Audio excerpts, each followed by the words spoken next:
Assalamualaikum warahmatullahi wabarakatuh. Apa kabar kalian? Semoga kalian baik-baik saja dan tetap diberikan kesehatan oleh Allah Subhanahu wa Ta'ala. Bantu channel kami dengan cara subscribe dan tekan tombol lonceng kalian. Terima kasih. Semoga kisah ini bermanfaat. Orang kaya membela gadis kecil yang mengemis di dekat toko. Ketika melihat matanya, dia menyadari telah melihatnya sebelumnya. Seorang pria kaya menyelamatkan seorang gadis kecil miskin yang mengemis di luar mal ketika seorang penjaga mengancam akan mengusirnya. Namun ketika dia melihatnya dengan lebih baik, dia bingung dengan mata jamrutnya yang besar dan polos yang dia kenali dari tempat lain. Pengusaha Taylor Fisher tidak bisa mempercayai matanya ketika dia melihat seorang gadis kecil meminta uang kepada orang yang lewat di depan sebuah toko di pusat kota. Para penjaga mengancamnya, tetapi dia menolak untuk pergi dan tetap duduk di tangga. Seorang penjaga akhirnya meraih tangannya dan mulai menyeretnya menuruni tangga. Gadis malang itu mulai menangis, dan Taylor tidak bisa menahan diri untuk tidak membantunya. "Permisi tuan," dia memanggil penjaga. "Tolong tenang dan tinggalkan gadis kecil itu sendirian. Kamu belum pernah bertemu bocah kecil ini. Dia datang ke sini setiap hari dan mengganggu semua orang yang mengunjungi toko. Ikuti saranku dan pergi saja.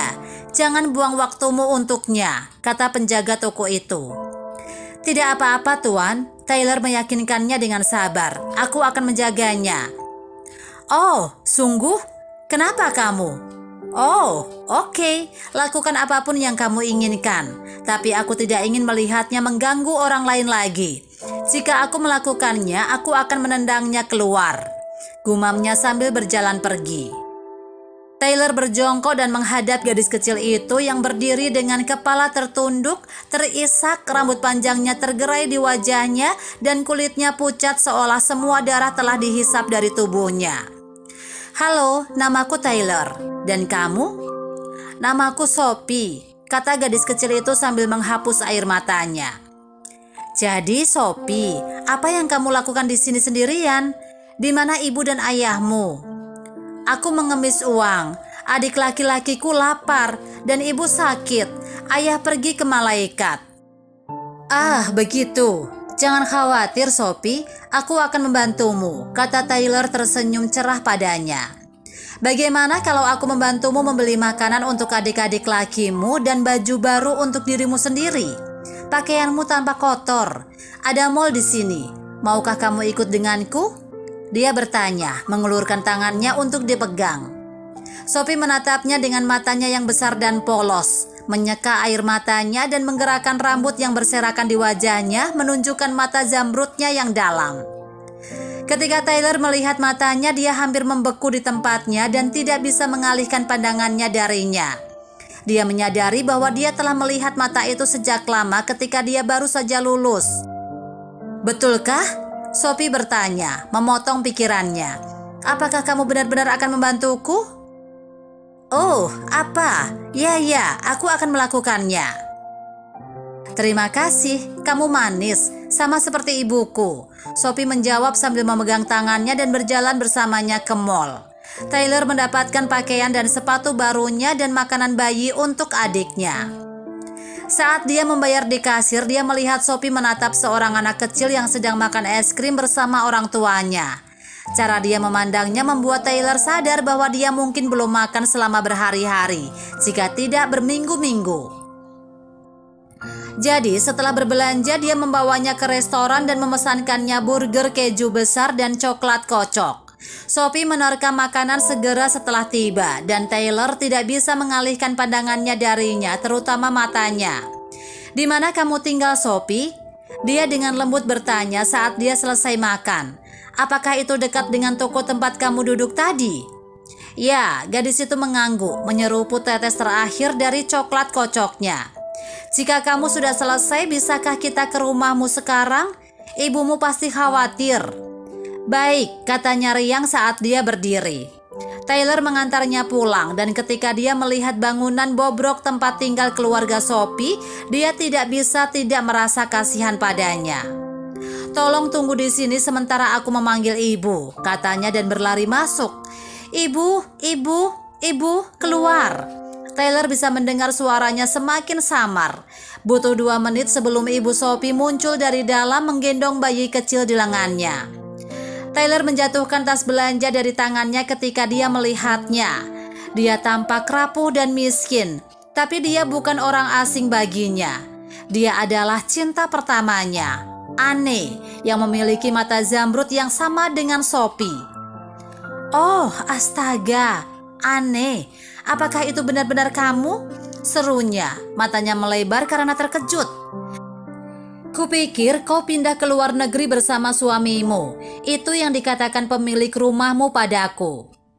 "Tyler, aku tak percaya kau ada di sini. Bagaimana kamu menemukan rumahku?"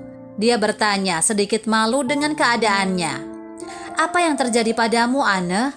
Dan mengapa Sophie mengemis di jalanan? Apakah kamu tahu di mana aku menemukannya? Dia sedang duduk di luar toko meminta uang." "Apa?" Mata Anne berkaca-kaca. "Saya tidak tahu itu. Dia bilang dia akan keluar untuk bermain." "Jelas, bukan itu masalahnya. Sophie seharusnya tidak melakukan semua itu. Apa yang terjadi? Tolong jangan merasa buruk tentang apapun dan beritahu aku. Tolong." "Ya, maukah kamu masuk? Aku sedang tidak enak badan, jadi aku tidak bisa berdiri terlalu lama." "Oh, baiklah." Melangkah ke dalam, Tyler bisa melihat rumah Anne sangat membutuhkan perbaikan. Seluruh rumah hanya memiliki satu ruangan dengan ruang kecil di sudut yang dibagi rata oleh dapur dan sebuah meja kecil yang ditumpuk dengan piring-piring kotor. Ada kasur kotor di tengah ruangan tempat dia mengira-ngira mereka tidur dan sofa usang di sudut lain. "Ceritanya panjang, Tyler," kata Anne, matanya mulai berkaca-kaca. "Suamiku dan aku telah pindah ke luar negeri, tetapi kami kembali setelah beberapa tahun. Kami pindah dengan mertuaku, tetapi setelah suamiku meninggal karena serangan jantung 6 bulan yang lalu, mertuaku mengusirku. Aku bekerja sangat keras untuk anak-anakku yang berdampak pada kesehatanku. Tapi aku tidak peduli. Aku terus bekerja sampai aku terbaring di tempat tidur. Omong-omong, bagaimana dengan kamu? Aku pikir kamu akan pergi ke kota untuk studi yang lebih tinggi." "Sudah, lalu aku kembali untuk mencarimu. Namun sudah terlambat, kamu sudah menikah." "Ah, begitu. Jadi kamu punya istri dan anak juga?" "Tentu saja tidak, Anne. Ingat, aku sudah berjanji padamu bahwa aku akan menikahimu. Aku tidak melanggarnya. Aku menunggumu. Sejujurnya, aku siap menjagamu dan anak-anakmu. Aku telah bertemu Sophie dan aku ingin memiliki anak perempuan seperti dia." "Pelan-pelan, Tyler. Aku butuh waktu untuk mempertimbangkan ini. Kau tahu, semuanya terjadi begitu cepat. Dan luangkan waktumu, Anne," katanya. "Tapi tolong, kamu tidak tinggal di sini lagi. Kalian ikut denganku. Sophie layak pergi ke sekolah dan belajar daripada mengemis. Dan kamu berhak mendapatkan kehidupan yang lebih baik. Aku tidak memintamu untuk terburu-buru melakukan apapun. Kamu punya banyak waktu untuk mempertimbangkan apa yang Anda inginkan." Anne tidak menyetujui permintaan Tyler untuk tinggal bersamanya, tetapi dia bersikeras, jadi dia tidak punya pilihan selain menuruti. Keesokan harinya, dia membantunya memindahkan barang-barangnya dari rumah sebelumnya ke rumahnya, dan Anne mengamati bahwa dia tidak berubah sedikit pun selama bertahun-tahun. Tyler masih pria yang sama, perhatian yang akan melakukan segalanya untuknya. Dia menemaninya ke kunjungan dokter dan merawatnya, menghadiri acara sekolah Sophie sebagai orang tua, dan bahkan merawat bayinya, Kevin. Setelah melihat cinta dan dedikasinya, Anne tidak bisa tidak jatuh cinta lagi padanya. 6 bulan kemudian dia melamarnya dan Tyler tentu saja mengangguk ya. Mereka memutuskan untuk mengikat simpul dalam upacara intim di sebuah gereja kecil. Sophie kecil sangat senang memiliki Tyler sebagai ayah barunya, dan Tyler serta Anne senang mereka akhirnya bersama. Apa yang bisa kita pelajari dari cerita ini? Anda tidak bertemu orang secara kebetulan. Taylor dan Anne ditakdirkan untuk bersatu kembali. Itulah sebabnya dia bertemu Sophie di luar mall. Cinta tidak mengenal batas. Taylor sangat mencintai Anne sehingga dia tidak pernah menikah dan menunggunya.